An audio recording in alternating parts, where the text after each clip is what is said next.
So I want to welcome you all to Columbia University, to the School of International Public Affairs, and to the Center on Global Energy Policy. My name is Jason Bordoff. I'm a professor at Columbia School of International Public Affairs, and I direct the Center on Global Energy Policy. I want to thank all of you who are here today and not sitting on the steps outside, which we'd all rather be doing, given how stunningly beautiful it is on the Morningside campus right now. And to the many, many more I know who are watching online, both in the US and around the world right now. I feel like I say this every year, and then every year it feels more and more true that this year's conference could not be happening at a more fascinating, interesting, historic, transformational time in the global energy mix. And then every year, the world cooperates to give us even more and more interesting things to study and research and organize dialogue about. So we're more than 2 years now into one of the steepest oil price collapses in history. Oil-producing economies are feeling the fiscal strain, prompting fuel subsidy reforms, major economic reforms like Vision 2030 in Saudi Arabia, and the chairman and CEO of Saudi Aramco will join for the concluding session of this conference tomorrow morning. OPEC was written off, but has now reasserted itself, even as U.S. shale promises to come back quite strongly this year, raising new questions about OPEC's ability or willingness to manage oil markets. We just saw the 100th cargo of liquefied natural gas from Sabine Pass go into the global markets with far-reaching consequences for economics and geopolitics and the environment, as we've written a lot about at the Energy Center.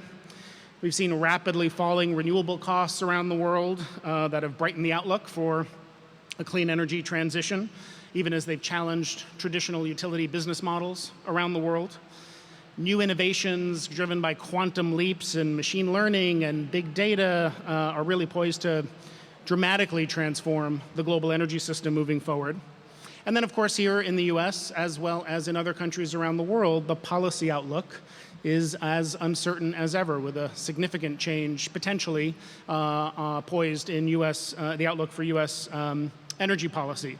I could go on, but you get the idea. So, generating new insights to help us all understand the complex and rapidly changing world of energy requires deeper understanding into policy, into technology, into markets, and training the next generation of leaders to tackle these challenges has never been more important, because the stakes economically, environmentally, geopolitically could not be higher for getting energy policy right. And that's the mission of a great research university like Columbia University. That's the mission of the Center on Global Energy Policy, creating new knowledge through original world-class academic research. And then at the Energy Center, creating a powerful platform to engage with leaders in the public sector, in the private sector, and to enable that research to inform real-world decisions that they need to make. And then most importantly, educating tomorrow's leaders in the process. That's also the purpose of our annual Global Energy Summit here today, to help us make sense of all these changes in the energy world with a really remarkable panel of experts representing a very diverse, intentionally diverse array of perspectives, from industry to NGOs to policymakers, from oil and gas to the future of transportation and CCS and clean energy, from the US and Europe to Russia and China, from policy to markets to innovation. Many of you are frequent attendees at Center on Global Energy Policy events, so you're quite familiar with our work, but since we bring everyone together for a sort of landmark event once a year, let me just quickly summarize some of the highlights from the past year and new initiatives. In addition to drawing on the extraordinary depth and diversity of expertise across all aspects of energy and environment at Columbia University, we have expanded the team at the Center on Global Energy Policy. Tim Bursma joined us, formerly the head of the energy program at the Brookings Initiative. Akos Loj joined us after graduating SIPA, going from my former student to my now frequent co-author. John Elkind and John McWilliams, who are here somewhere, just joined us from the Department of Energy. We've just added a research scholar focused full-time on China, who will be split between New York and Columbia's Global Center in Beijing. SIPA's added a new assistant professor who will start in the fall, who focuses on electricity markets. And we continue to launch new faculty grant programs and faculty seminars to deepen our integration within the university. We continue to put out a steady stream of research and commentaries, as you hopefully all have received and seen. Recent ones include the future of nuclear power, the political economy of fuel subsidy reform, the impact of a border tax adjustment on the energy sector, We have next paper comes out in 2 weeks, asking analytically and quantitatively the question of whether coal can come back and what impact Trump's executive order may have on it. This year, we released the first book in the Center on Global Energy Policy book series through Columbia University Press, Crude Volatility, by one of our fellows, Bob McNally, who's a former top energy official in the George W. Bush administration, which has gotten great reviews in the Wall Street Journal and elsewhere. Through our Columbia Global Energy Dialogue series, we've convened workshops and conducted research all around the world, most recently in Germany, in India, and the Middle East.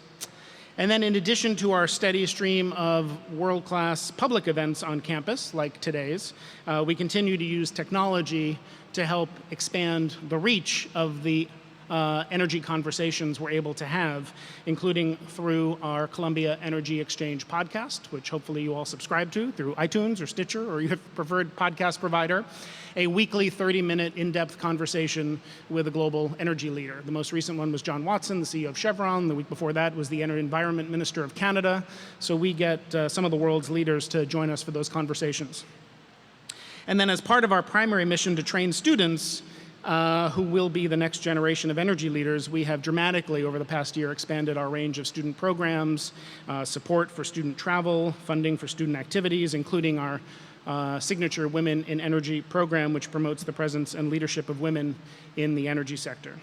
One of our most exciting initiatives, in my view, over the last year has been to create the Columbia Energy Journalism Initiative, a new program that will launch for the first time this summer to train new energy journalists who are new to the beat of energy and environment, helping deepen their understanding of how the energy system works. The idea being that if journalists have the best possible understanding of how energy markets and the environmental policy issues around them work, then the public will have a better understanding of these things, because so much of that information is transmitted through energy journalism.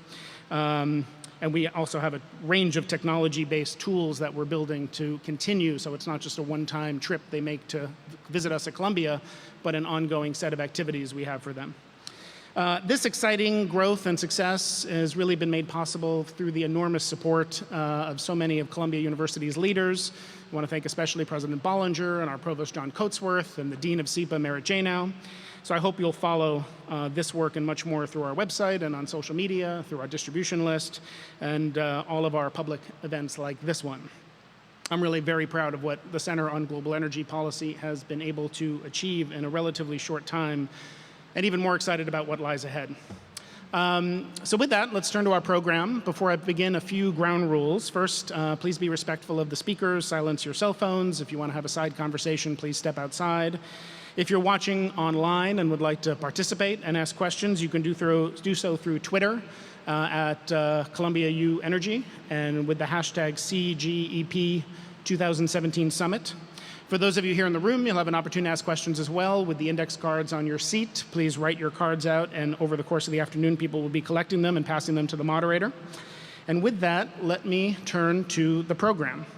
So to set the scene for today's energy discussion, we wanted to understand a bit about the broader domestic and global economic landscape, setting kind of the global economic outlook before we turn specifically to energy and environment. So I thought, who could do that for us? Well, maybe to understand the economic outlook, we could get a former Treasury Secretary or OMB Director. Maybe to understand the global perspective, we could get a former Deputy Secretary of State. Maybe to understand the politics of all of this, we could get a former White House Chief of Staff. But we didn't have time for all those people on the panel. So then we said, what if we can combine all those people into one person? Former Treasury Secretary, OMB Director, White House Chief of Staff, Deputy Secretary of State, along with stints on Capitol Hill, one of the nation's largest banks, one of the nation's best universities, and of course, putting a cherry on top of this extraordinary resume, adding to that gilded CV now, a professor at Columbia University School of International and Public Affairs, a decision that may make amends for his short-lived decision to try to remove one of Columbia's most famous alumni from the $10 bill.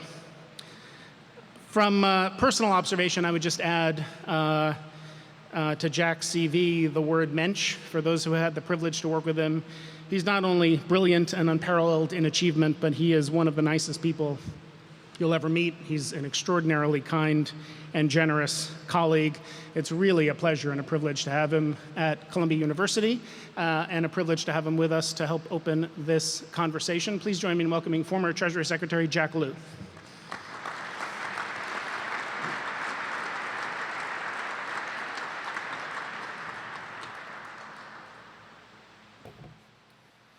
Why did you try to take Hamilton off the 10? Nah, I thought you knew better than that, Jason. If we're going to talk about that. Really talk about it, but we have limited time. So thank you for being here. Let me start. I'm going to start a little broadly on the economy, and then we'll turn to a couple of energy-specific issues. So, you know, much has been written about what we've sort of been described as a populist backlash. People have talked about the election of Trump that way. We've seen stagnant median wages and many Americans who feel like they're being left behind as a globalized economy moves and transitions more and more rapidly. So I'm just curious at a high level, your diagnosis of the state of the economy and the state of our politics and this election result. Well, first, Jason, it's great to be with you here today at the Energy Summit. And I think it is important to start a conversation about a topic as cross-cutting in terms of its economic and social impact as energy by thinking about the big picture and how they tie together.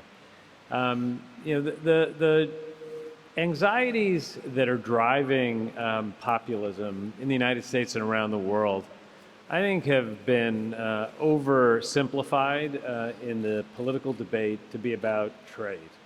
I think that what's going on in the economy in the United States and around the world is more a story about technology than it is a story about trade and globalization, I believe. And I think when you look at what's happened in the economy since the Great Recession, we've gotten back to a steady, stable growth rate. We've reduced unemployment dramatically. It's not just in the United States. You're seeing the global economy in general doing better. Not gangbusters, but doing better. But you have this broad anxiety about the future. I think it's rooted in the fact that what people do for work is not going to be the same in the future as what it's been in the past. And that means that there's a new set of skills that are needed, and you need to figure out how to make sure that the educational system and the economic system make opportunity broadly available. I think you also have inequities within systems that are getting more pronounced by the changing shape of the economies.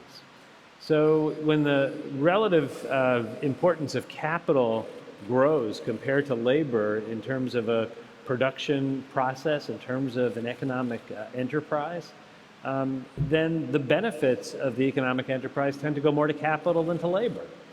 And we haven't done a lot in the United States, nor have others done a lot around the world to figure out what in our systems needs to be adjusted to make sure that we get the revenue that we need to educate people and to make sure that transitions in the economy work.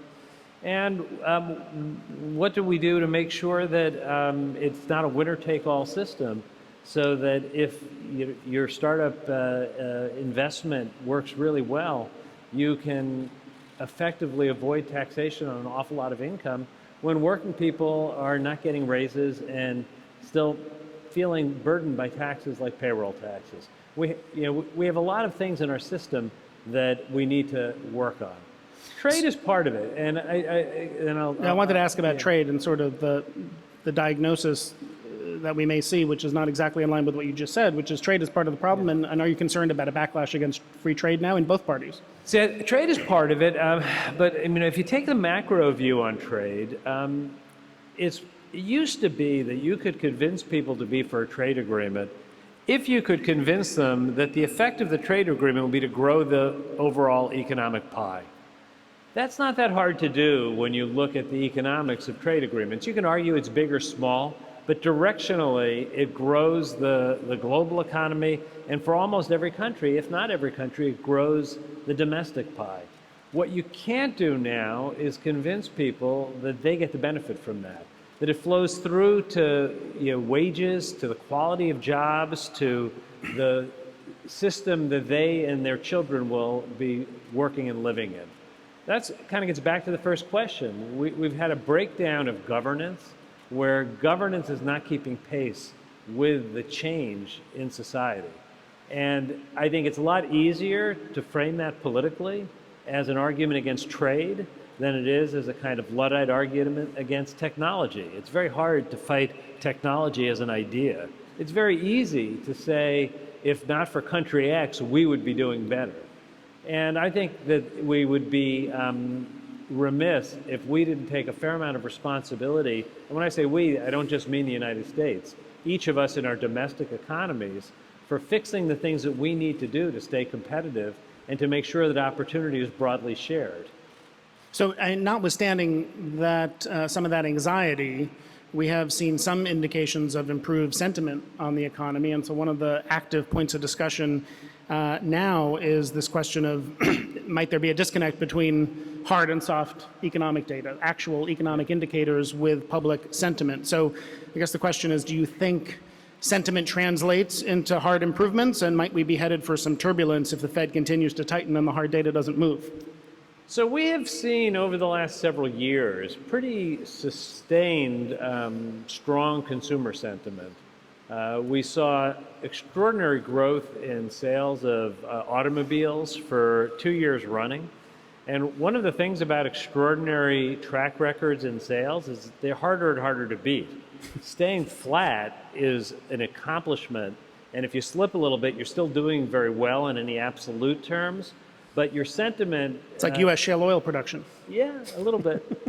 I think consumer sentiment has remained strong. I think that investment is the thing that has been weak in this recovery. Early in the recovery, coming out of what was the deepest recession since the Great Depression, we had an extraordinary amount of excess capacity and very weak demand. It took a really long time to see investment come back anywhere because there was so much excess capacity everywhere. We're now getting to the point where excess capacity is very much drawn down. Consumer demand is not as strong globally as it would be if economies were growing more and if incomes were being distributed so that people who spend more of their income earn more income. But we're starting to see, consumer spending, at a better level. I think that the resistance of businesses to invest is one of the puzzles coming out of this recession. Once excess capacity is gone, once consumer demand seems to be back, that's when risk-taking usually comes in and say, I think the future is going to be better, and I ought to have the capacity to take advantage of it. I think it goes back a little bit to technology, that there's an additional uncertainty now, which is how much capacity do you need to have an equivalent amount of output as you did in an earlier period of time. We're not seeing productivity increases, but we are seeing output remain very strong, even though we haven't seen investment in new plant and equipment. I'm not sure what the answer to this is. One could take the economic argument and say that because of a long period of sustained slow demand in the economy that we're not going to need that capacity in the future.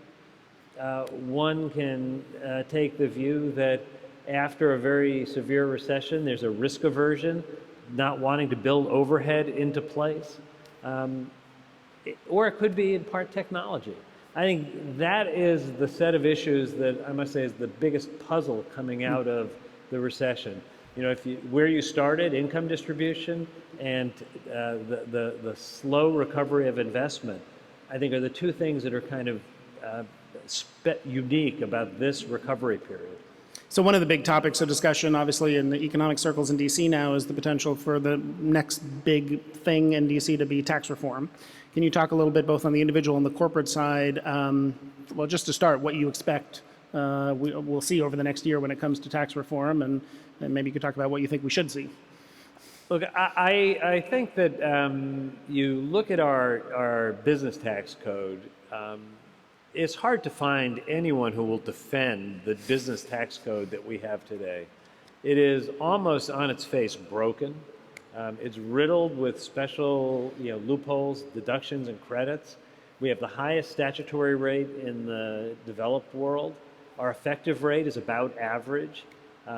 We have a system that drives companies to do things that I think are very bad in terms of inversions, moving your address overseas so that you can avoid U.S. taxation.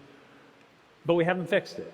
Now, why haven't we fixed it, I think is kind of at the root of what I think is going to happen. We haven't fixed it because it's really hard to take away deductions that are of narrow benefit because they're deeply important to wherever that benefit goes and only of modest interest to others. So you've got this disparity between defending the status quo and trying to change it. You also have an environment where after the last time we did tax reform and the shifting balance between individual and corporate taxation, you've seen the preponderance of activity in pass-through entities rather than corporate structures to take advantage of lower rates. Now, that's tax planning that I understand. If you can pay a lower rate as an limited liability corporation than as a regular company, you might want to do that. The firms that take advantage of pass-through tax treatment very much want to see individual rates come down at the same time that corporate rates come down, saying it will be an unlevel playing field.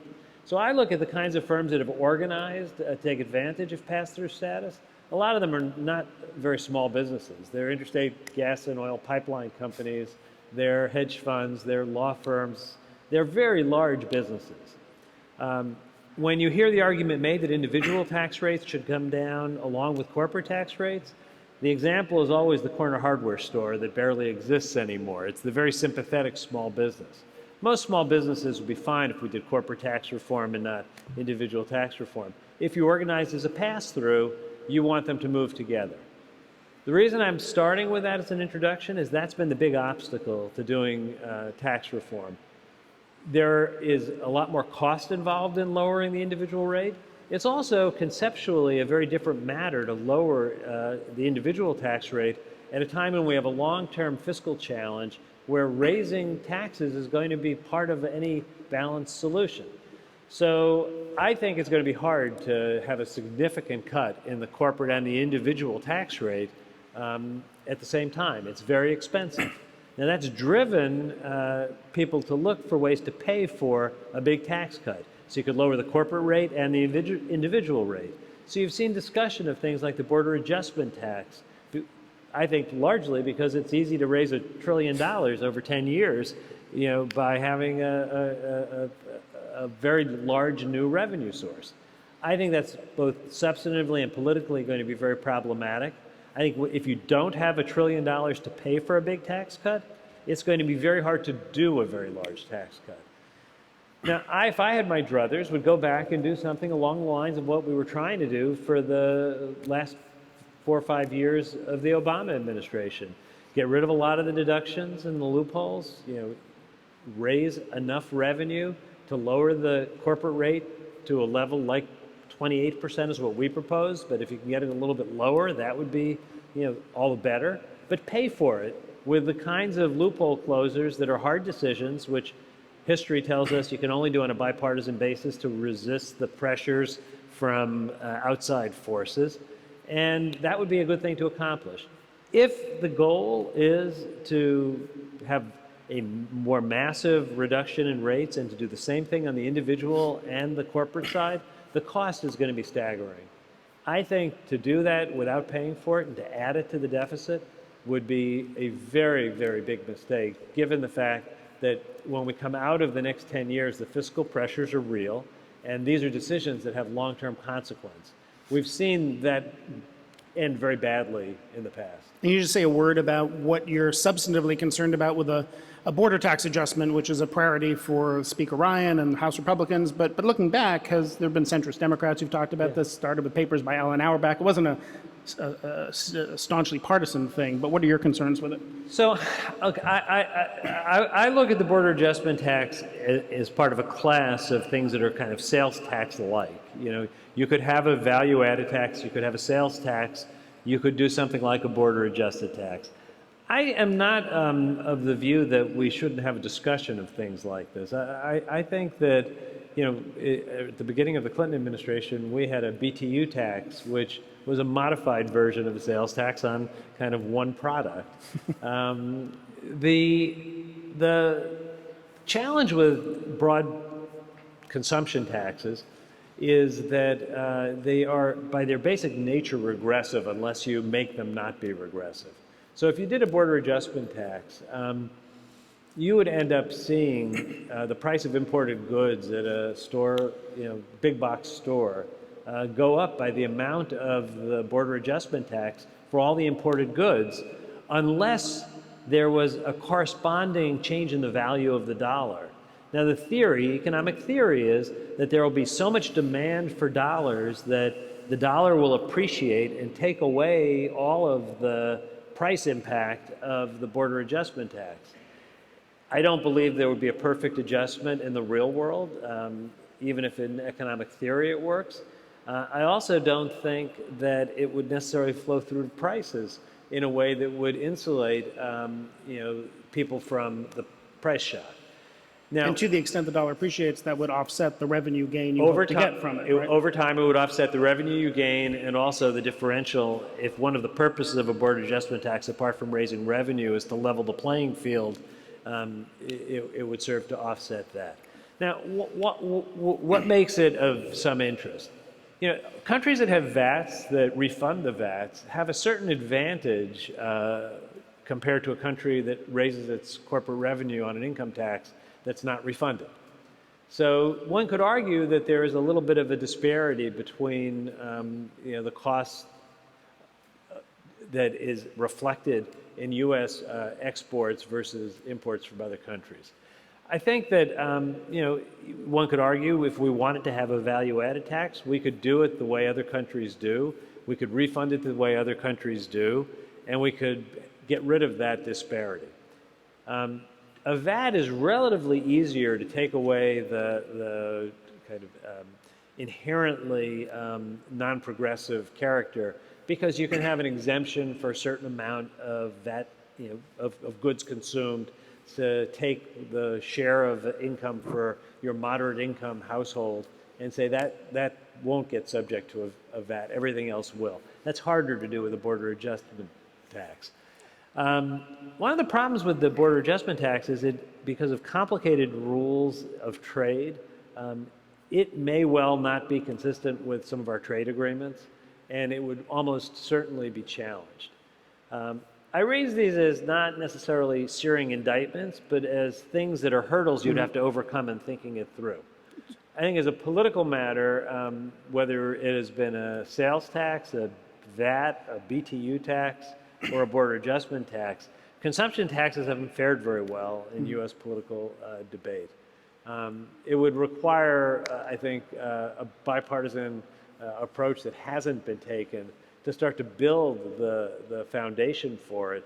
And I think the opposition is already quite strong. So I don't see that on the horizon. So one of the other potential sources of revenue that folks who think about energy and social costs with our energy consumption think about as a carbon tax. Is that a fanciful idea, or do you see any? You and I have talked about this over the years, Jason. I mean, it's very easy to get a group of academic experts to agree that there ought to be a serious discussion of carbon taxes or energy taxes of some kind. I mentioned the BTU tax from 1993. It's one of the only policy proposals that I've ever worked on that became a verb.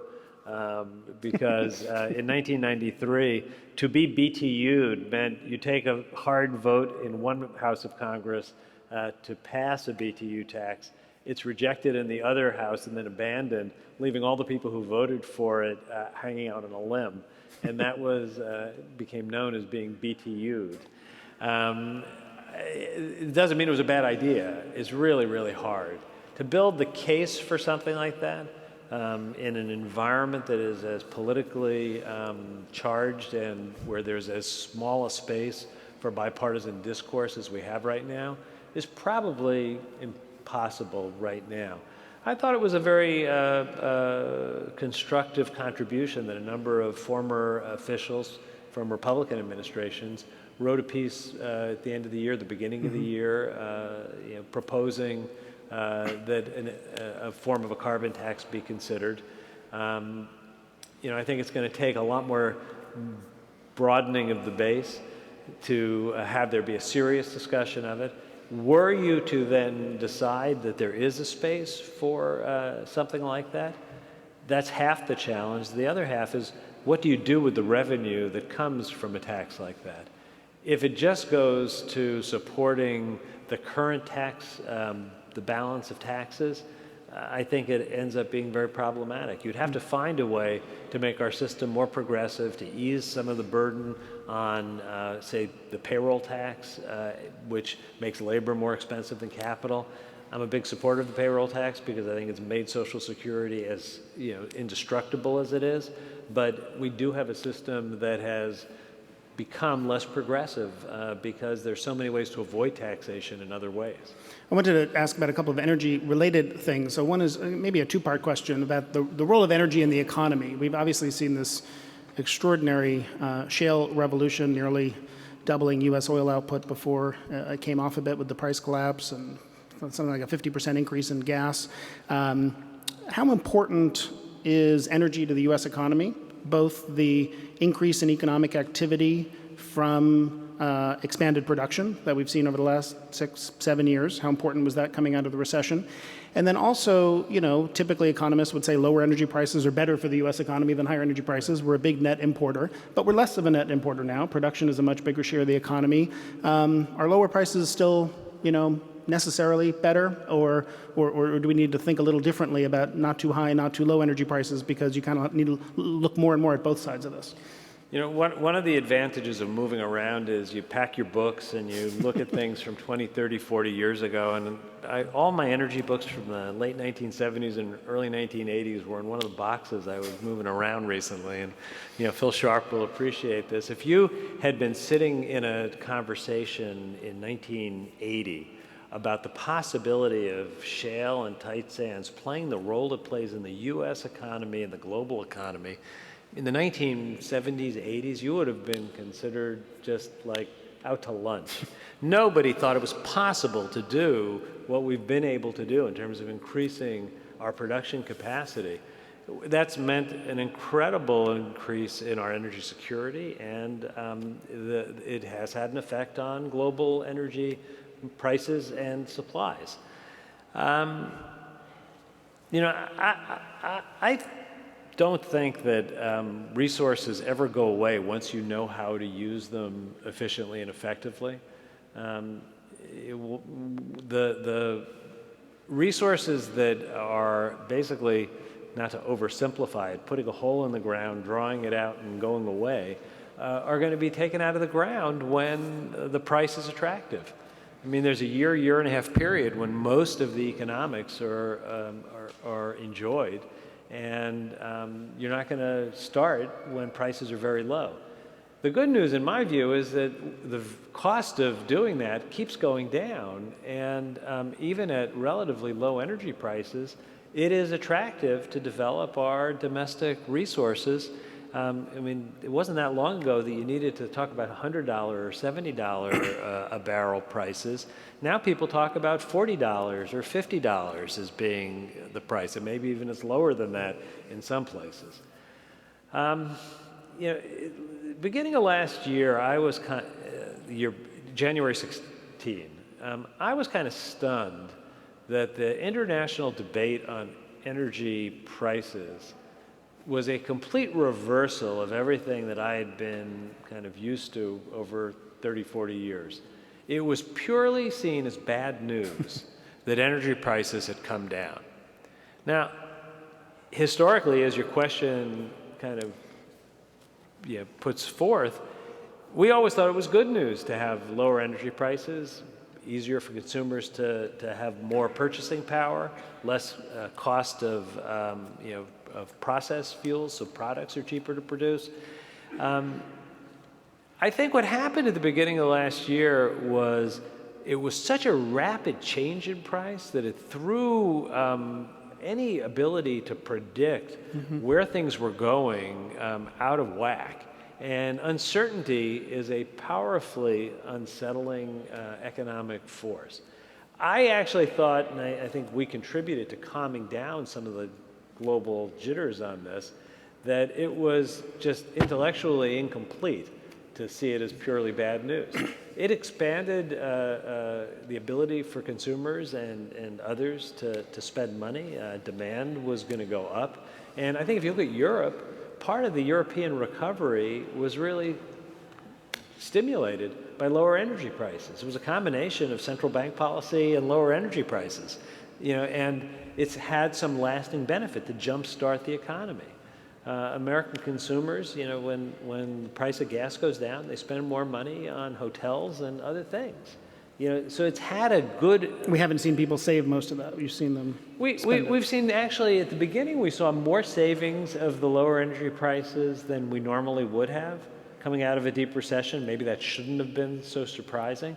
It actually took people a while to start spending the money that was now available in disposable income, which was a bit of an unusual... I mean, we had long conversations for several months about what's happened to the conventional wisdom that with more disposable income, consumption goes up.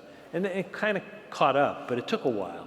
First, I think it had to be clear that the price wasn't going to just rebound back. Then there's also the kind of coming out of a deep recession, families had to rebuild their balance sheets. There was the desire to have something put away in case you hit another bump in the road. There wasn't a lot of reserve capacity left after coming out of the Great Recession. So you've seen a lot of family balance sheet improvements, bills being paid off, savings going up some. I think now, this is something that I guess is just part of the American spirit. We've seen an enormous increase in the sales of large vehicles. People have gone back to driving larger cars, and happily they're more fuel efficient than they were 20, 30 years ago. But it's affecting consumption patterns in that way. I think that the notion that the U.S. production would be forever gone never struck me as being a likely consequence of a short-term decline in prices. I also never understood how, for global producers, driving down the price would be seen as forcing American production permanently offline. It just shifts it to a different year. One of the other areas, as you know, we work on a lot at both Columbia and specifically the Center on Global Energy Policy with our research scholar Richard Nephew is sanctions. And we study a lot the intersections with energy and sanctions. You gave a speech last year that I noted with interest when you gave it. I'll quote one sentence from it. Sanctions should not be used lightly. They can strain diplomatic relationships, introduce instability into the global economy, and impose real costs on companies here and abroad. And of course, they carry a risk of retaliation. Richard has written several times a lot about the risk of overuse of sanctions. And once you develop an institutional government capability at the State Department, the Treasury Department, elsewhere to implement sanctions, once you have a hammer, everything starts to look like a nail, and we may overuse this tool. Can you talk about that? Yeah, I think you have to look at sanctions both in an absolute sense of what they are and what they can be used for, but also in a relative sense in terms of where we are as a country at a point in time. Over the last, well, certainly over the Obama administration, we were coming out of two wars, and we were facing a world that was presenting one after another substantial threat. And the question in a war-weary country of how you respond is perhaps different than it would be in a different circumstance. Now, I always think you should look at non-lethal ways of accomplishing your goals first. So I think that the order ought to be diplomacy, economic sanctions, and as a last resort, using force. But I think in the period of time that certainly I've served over this last administration, it was a time when there was a premium on using non-military tools. We have developed sanctions in a way that 10, 20, 30 years ago, people didn't have the knowledge or the ability to do. We've engineered them so that they can put maximum pressure on the entity, the government that you're trying to influence, and have minimal spillover on others.